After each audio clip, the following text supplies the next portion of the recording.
చాల్సింది బహుశా మాధవ్ రెడ్డి గారు ఈ దీంట్లో వచ్చినట్టున్నారు ఇప్పుడు మీతో పాటు.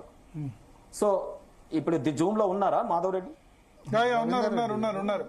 మాధవ్ రెడ్డి గారు తీసుకుందాం. ఒక్క నిమిషం శరత్ గారితో ఒక్కసారి మాట్లాడండి. తీసుకోండి, వారికి విజ్ఞప్తి చేసినాక తీసుకోండి. ఎందుకంటే నాకు మంచి రాజకీయాలలో నా జూనియరే నన్ను అన్న అనుకుంటే తిరిగిన వాడే. నేను ఏమంటున్నా అంటే మాధవ్ రెడ్డి వింటుంటే కేశవాపురం నాకు తెలియని గ్రామం కాదు. నేను ఎందుకంటే మా అమ్మమ్మ గారు ఊరు పక్కనే. నేను ఒకటే మీకు చెప్తా ఉన్నా మాధవ్ రెడ్డి గారు, అక్కడ సామాజికంగా ఆ ఒక గ్రామం ఎట్లా ఏర్పడుతుంది అంటే అనేక కులాలు అక్కడ ఉంటాయి. నీకు నాగలి కావాలంటే నా విశ్వకర్మన చేసియాలి, మీ ఇళ్లలో పెళ్లిళ్ళు అయితే నా హౌస్లన్న మంగళసూత్రం టైంకి అందియాలి, నీ పెళ్లిళ్ళు అయితే కూడా నీ పెళ్లి కూడా మేము ఐరేన్లు అందించిన వాళ్ళము. రేపు నీకు ఎటువంటి రోగస్తులు ఉన్నా గానీ బట్టలు ఉతికేవాళ్ళు. ఇవాళ నాయి బ్రాహ్మణులు నెత్తిల పుండ్లైనా రేపు దినాలైనా ఎంత టైం కోర్చి వారికి ఉన్నా గానీ నీకు వచ్చి సౌరాలు చేస్తారు. ఈ సేవ చేసే కులాలకు వ్యతిరేకంగా మారకు. మా రవీందర్ అన్న లైన్ అక్కడ ఉంది, రవీందర్ రెడ్డి గారు, ఆయన కుల పోరాటం చేస్తూనే రెడ్ల కోసం. కానీ ఒక సోబర్ గా మాకు ఈడబ్ల్యూఎస్ నువ్వు అన్నావు, నిన్న చర్చలు చూసినా అది విద్యా ఉద్యోగాలలో ఉంది, మరి మాకు లేదు. అది కల్పించమని నువ్వు ముఖ్యమంత్రి గారికి పోరాటం చేయి, దాన్ని అప్రిషియేట్ చేస్తారు. కానీ దయచేసి నువ్వు మీకే ఉంది రిజర్వేషన్ చెప్పే మాకు లేదు. ఈడబ్ల్యూ విద్యా ఉద్యోగాలు నీ ఈడబ్ల్యూఎస్ ఉంది. నేనేమంటాను, ఈ 42% ఈడబ్ల్యూఎస్ అనేది కేవలం ఎంట్రెన్స్ కోసం మాత్రమే రిజర్వేషన్ ఉందన్న. ఒక నిమిషం ఒక్క నిమిషం నేనేమంటున్నా, అది మాకు మండల్ కమిషన్ అది వేరు.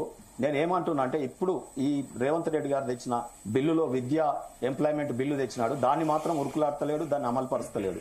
ఈ డిస్ప్యూటెడ్ మెకానిజం రాజకీయ పార్టీలని ప్రతిపక్ష పార్టీలను ముగ్గులోకి లావడానికి, కేంద్రాన్ని నిందించడానికి ఉపయోగించుకుంటున్నాడు. అందుకనే కేశవపురం పోయినప్పుడు మా బీసీ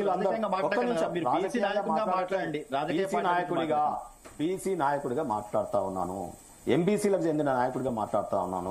ఎస్సీల కంటే దుర్భర పరిస్థితుల్లో నువ్వు వేసిన కేసులో నాయన గంగిరెద్దులో కూడా సఫర్ అవుతారు, బుడుబుక్కలో మొండి వాళ్ళు అవుతారు. అది డిమాండ్ చెయ్యి, కానీ ఏదో వస్తుంటే ఫోన్ కూడా ప్రయత్నించిన ఇక నీ ఇష్టం, నీ విఘ్నతకు వదిలేస్తున్నా. నేనే ప్రజాస్వామ్యాన్ని నమ్మినోని, లాయర్ని, చట్టాల ప్రకారం నేను పోరాడేటోని, నీ ఇష్టం అది. కానీ సామాజికంగా ఊరికి పోయినప్పుడు నీకు ఈ అన్ని కులాల వారు కూడా నిన్ను ఆదరించాలి. దయచేసి నువ్వు నిన్న అహంభావంతో నేను రావాలన్నా, నీ గ్రామానికి రావాలన్నా, బీసీలతో మాట్లాడాలన్నా వస్తా, నీ గ్రామానికి వస్తా, ఓబీసీ కులాలందరినీ తీసుకొస్తా. మనం మీ కులస్తులు కూడా కేశవపురంలో ఇప్పుడు బీసీ సర్పంచ్ కావద్దా? గంగిరెద్దులైన సర్పంచ్ కావాలి, చెప్పు. గంగిరెద్దు కావాలి, సాకలైన కావాలి, మంగళైన కావాలి. అది నేను ఏమంటున్నా, ఆర్థికంగా మాత్రం అవుతున్నారు. ఏమంటున్నా ఉంటే కింది స్థాయిలో అవుతారు. మీకు క్రిమిలేయర్ గురించి అడగరు, 90 నుంచి అడగరు. 8 లక్షల రూపాయలు ఇస్తే ఏబీసీ వర్గీకరణ మేమందరం గనక బీసీలము. తెలంగాణ ఉద్యమం ఏం జరిగింది? తెలంగాణ వ్యతిరేకిస్తే మీకు బట్టలు ఉత్కము, సౌరాలు చేయము,